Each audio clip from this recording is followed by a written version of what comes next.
Bismillahirrahmanirrahim. Today we are going to discuss lecture number 2. As we have discussed the continuum spectrum from the electron beam source in the previous lecture. In this lecture we will discuss the line spectrum from the electron beam sources. As shown in figure 12.2, bombardment of a molybdenum target produces intense emission lines at about 0.63 and 0.71 angstrom. An additional simple series of lines occurs in the longer wavelength range of 4 to 6 angstrom. इस figure में आप देख सकते हैं कि हमारे पास इधर जो 0.6 एंड 0.7 के दरमियान जो है वो इंटेंस स्पेक्ट्रम जो है वी कैन ऑब्टेन, लेकिन उसके बाद जो है यानी 4 से लेके 6 एंगस्ट्रॉम तक हम स्मॉल या मतलब है कि वीक या लॉन्गर वेवलेंथ जो है we can obtain. The emission behavior of molybdenum is typical of all elements having atomic number larger than 23. That is, the X-rays line spectra are remarkably simple when compared with the UV ultraviolet visible emission and consist of two series of lines. ये बात भी जहन में याद रखना चाहिए कि जो एक्स-रेज है this is very simple spectra as compare to the UV and the IR. तो ये इतना कॉम्प्लिकेटेड नहीं होता जितना दूसरी जो है वो यूवी या विजिबल है. That are too much complicated and the X-rays are simple. ये वही फिगर है जो हमने प्रीवियस लेक्चर में भी डिस्कस किया था. The shorter wavelength group is called the K series and the other the L series. जो शॉर्टर वेवलेंथ है उसको के सीरीज का नाम दिया जाता है और जो दूसरा ग्रुप है लॉन्गर वेवलेंथ है उसको एल सीरीज़. अब इसको हम इंशाल्लाह बाद में डिस्कस करेंगे कि एल सीरीज़ क्या है, के सीरीज़ क्या है, एम सीरीज़ क्या है, या दूसरी जो है आप लोगों ने शेल्स का नाम सुना हो कि ये K shell, L shell, M shell, N O. तो देयर आर डिफरेंट शेल्स. तो हम इसको भी पढ़ेंगे कि why it is called K series, why it is called L series, why it is called M series. Elements with the atomic numbers smaller than 23 produces only a K series. जो 23 atomic number elements हैं वो सिर्फ K series को जो है produce करते हैं. Table 12.1 represents wavelength data for the emission spectra of a few elements. ये फिगर है टेबल है. Table 12.1 wavelength in angstrom of more intense emission lines for some typical element. ये एलिमेंट है sodium, potassium, chromium, rubidium, caesium, tungsten, uranium. Atomic number है उनके और ये के सीरीज़, एल सीरीज़. अब फिर के सीरीज़ में फर्दर जो है अल्फ़ा 1, अल्फ़ा 2, अल्फ़ा 3, लेकिन उसमें alpha 1 is more intense as compare to the alpha 2 and similarly alpha 1 is more intense as compare to the alpha 3. और इसी तरह बीटा 1. अब आपको ये अंदाज़ा भी हो चुका होगा कि alpha series is more intense as compare to the beta या as compare to the gamma. अब अल्फ़ा में फिर डिवाइड हो जाता है इन 3 कैटेगरीज में, अल्फ़ा 1 2 3। तो फिर alpha 1 is more intense as compare to the alpha 2 and alpha 2 is more intense than alpha 3, और इसी तरह beta 1 is more intense as compared to the beta 1, beta 2 and beta 2 is more intense than beta 3। तो फिर ये उसमें भी further जाके alpha 1 alpha beta 1 है। The second characteristic of X-ray spectra is that the minimum acceleration voltage required for the excitation of the lines for each element increases with the atomic number। जब atomic number increase हो रहा है तो जो acceleration voltage है a second characteristic of X-ray spectra is that the minimum acceleration voltage required for the excitation of the lines for each element increases with atomic number, के वो atomic number के साथ वो इंक्रीज हो रहा है। Thus the line spectrum for molybdenum disappears if the excitation voltage drop below 20 kilovolt, तो वो डिसअपियर हो जाता है। इसको हम डिस्कस करेंगे, क्योंकि जब एटॉमिक नंबर इंक्रीज़ हो रहा है तो न्यूक्लियर चार्ज जो है वो इंक्रीज़ हो रहा है। तो फिर जब न्यूक्लियर चार्ज इंक्रीज़ हो रहा है तो उससे जो अंदरूनी या इनर्शियल इलेक्ट्रॉन है उसको आसानी से नहीं निकाला जा सकता, इसलिए फिर वो डिसअपियर हो जाता है वही वोल्टेज पे। As shown in figure 12.1 bombardment of the tungsten produces no lines in the region of 0.1 to 1 angstrom even at 50 Kelvin kilovolt.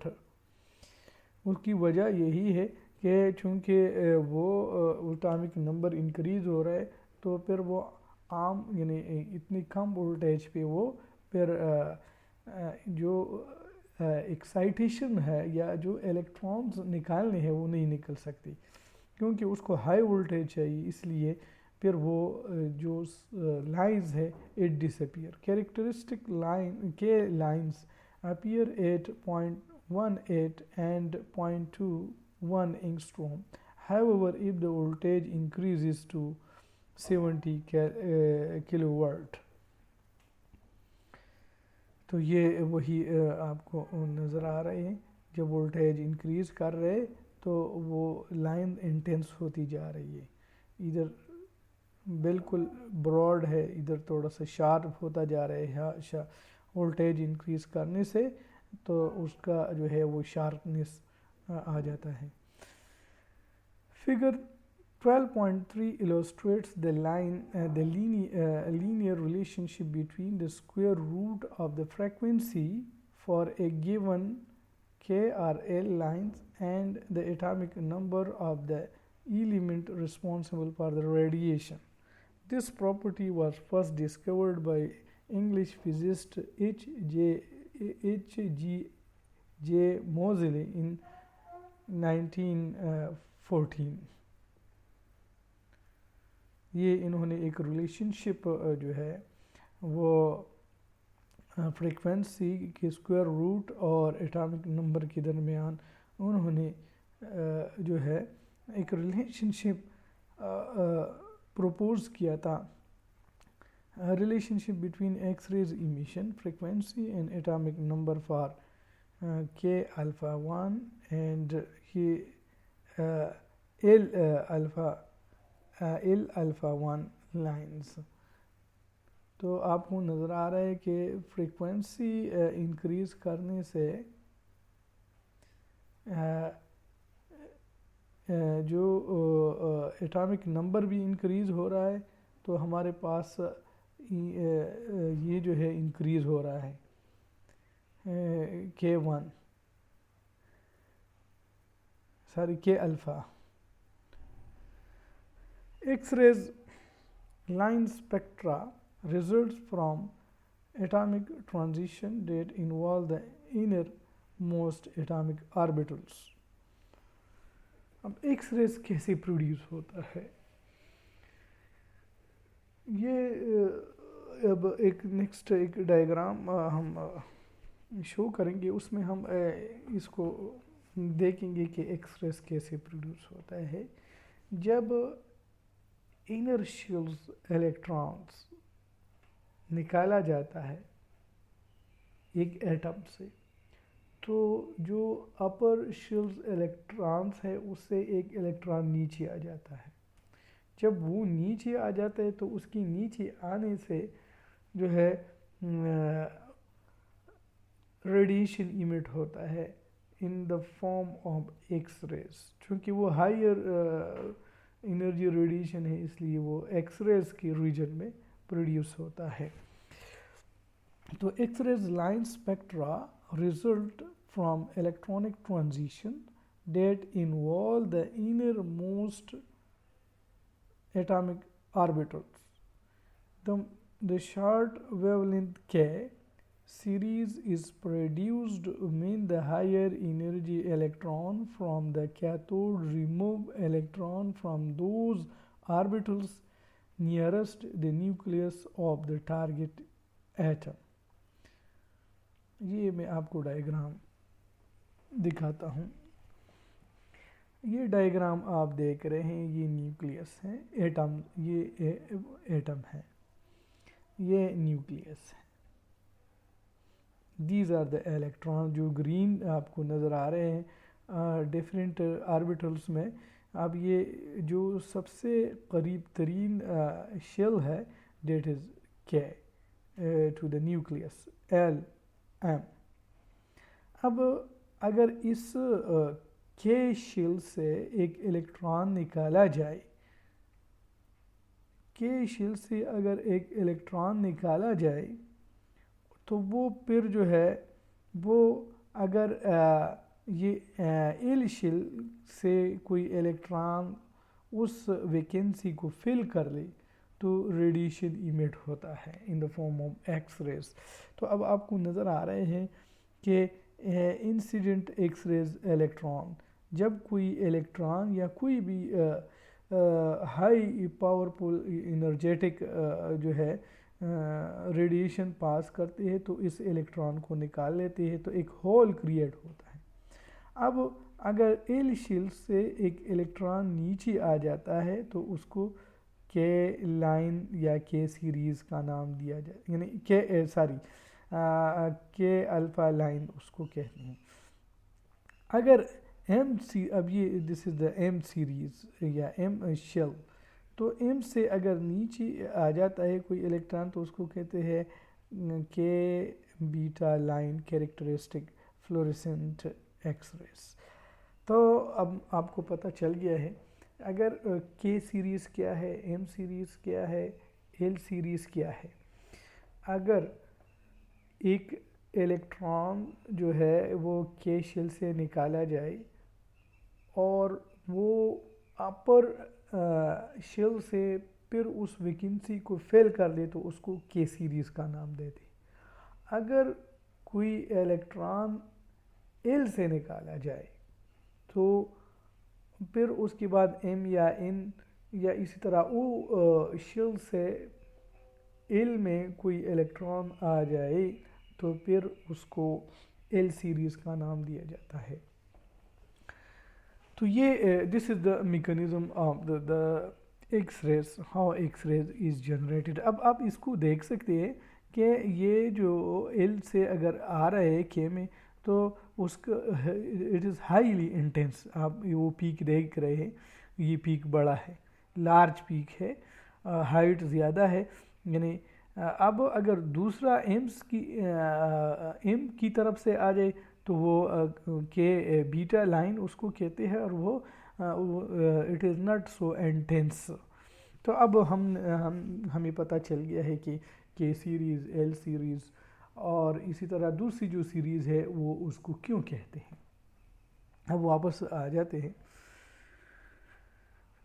The collision results in the formation of excited ions which then emit quanta या photons of X-rays radiation as electron from the outer orbital undergo transition to the vacant orbitals, जिस तरह मैंने आपको explain किया है। As shown in figure 12.4, the lines in the K series arise from electronic transition between the higher energy levels and the K shells. इस figure को भी हम एक्सप्लेन करेंगे। ये वही फिगर है जो मैंने आपको एक्सप्लेन की है। अब आपको ये जो X rays energy level diagram है आपको नज़र आ रहे हैं। अब पहले इसको देख लें। हमारे पास ये जो है इसकी नीचे जो है न्यूक्लियस है, ये के शेल है, फिर इसके बाद एल शेल है, एम शेल है, एन शेल है, और इससे ऊपर जो है ओ शेल भी है, लेकिन उसको जो है दिखाया नहीं गया है। अब आते हैं, अगर ये के शेल है, के शेल से कोई भी इलेक्ट्रॉन निकाला जाए तो अगर वो एल से आ जाता है तो उसको अल्फ़ा, ये देख ली आपको अल्फ़ा, ये अल्फ़ा 1 एंड अल्फ़ा 2, उसको अगर एम की तरफ से आ रहा है तो उसको फिर क्या कहते हैं, बीटा 1 एंड बीटा 2। अब अगर इधर इन से आ रहा है तो उसको गेमा 1 एंड गेमा 2 का नाम दिया जाता है। तो दिस इज़ के सीरीज़। अब एल सीरीज़ क्या है, ऊपर से अगर इन शेल से या इन शेल से कोई भी एल शेल में कोई भी इलेक्ट्रॉन्स उधर से वेकेंट एल शेल में आ जाते हैं तो फिर उसको एल सीरीज़ का नाम दिया जाता है। तो ये energy level diagram of the X ray है।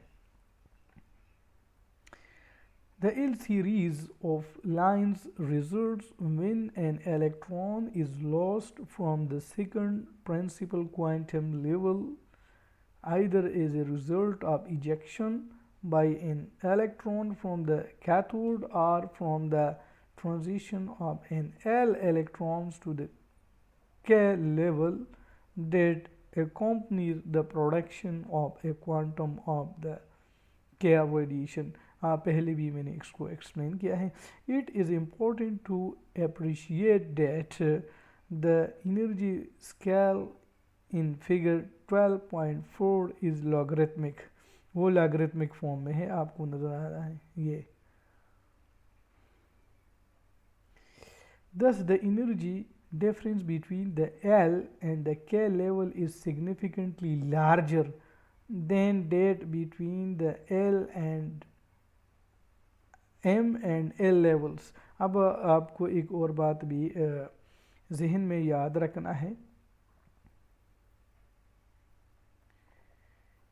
कि बज़ाहिर आपको ये नज़र आ रहा है कि इन दोनों के दरमियान जो डिफरेंस है, यानी एनर्जी डिफरेंस है, वो स्मॉल है, लेकिन कह रहे हैं कि के और एल के दरमियान जो एनर्जी डिफरेंस है it is larger as compare to the L and the M or M and N. ये बात याद रखनी है कि के और एल के दरमियान जो एनर्जी डिफरेंस है डेट इज़ लार्जर, और जब वो लार्जर है तो उसका जो रेडिएशन है X rays it should be intense. तो इसलिए K series is more intense as compare to the L series. ये अपने जहन में याद रखना है। The K lines therefore appears at shorter wavelength, जिस तरह मैंने आपको पहले कहा है कि K line is more intense as compared to the L series. It is also important to note that the energy difference between the K transition labeled alpha 1 and alpha 2 as well as those between beta 1 and beta 2 are so small that only single lines are absorbed in all but the highest resolution spectrometer, see in figure 12.2 कि अगरचे वो हमारे पास alpha 1 और alpha 2 जो है वो emerge होते हैं, वो नज़र नहीं आते। लेकिन अगर हम हाई रिजोल्यूशन स्पेक्ट्रोफोटोमीटर यूज़ करेंगे तो हमारे पास वो डिफ्रेंशिएट हो जाए कि ये अल्फ़ा 1 है, अल्फ़ा 2 है। The energy level diagram in figure 12.4 is applicable to any element with sufficient electrons to permit the number of transition shown। ये सारे तकरीबन सारे एलिमेंट के लिए यही डायग्राम यूज़ किया जाता है। The difference in energies between the levels increase regularly with atomic number because of the increasing charge on the nucleus. Therefore, the radiation for the K series appear at shorter wavelength for the heavier elements। अब ये एक और बात भी, जितनी भी heavy elements हैं इनसे एक और पता भी चल जाता है कि अगर लाइटर एलिमेंट है यानी जिसका एटॉमिक नंबर कम है तो उसका के सीरीज़ जो है वो इतना इंटेंस नहीं होगा जितना एक हैवी एलिमेंट का है। ये भी अगर सपोज़ हमारे पास एक एलिमेंट है उसका एटॉमिक नंबर जो है वो 40 है तो उसका के सीरीज़ इतना इंटेंस नहीं होगा जितना उस एलिमेंट का जिसका एटॉमिक नंबर 50 है। और वो टेबल जो है 12.1 में आप इसको देख सकते हैं। मैं इसकी तरफ दोबारा जाता हूँ, ये टेबल देख ली।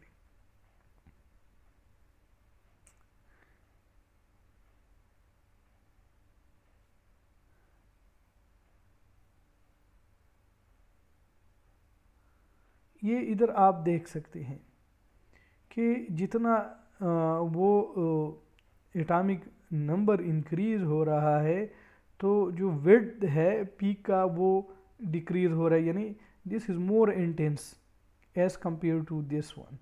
तो इसका मतलब ये है कि जितना एटॉमिक नंबर इंक्रीज़ हो रहा है उतना इंटेंस लाइट यानी ये स्मॉल होता जाता है, और जितना ये स्मॉल होगा उतना वो इंटेंस होगा।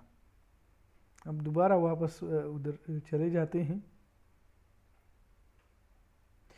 The effect of nuclear charge is also reflected in the increase in minimum voltage required to excite the spectra of these elements.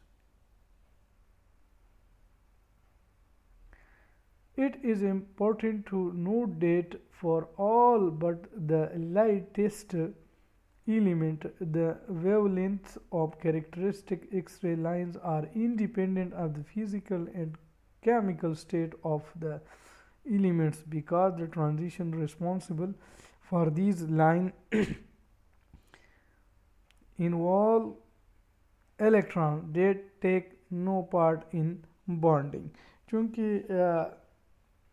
ये inertial electron जो है they not take part in the chemical bonding, इसलिए फिर जो है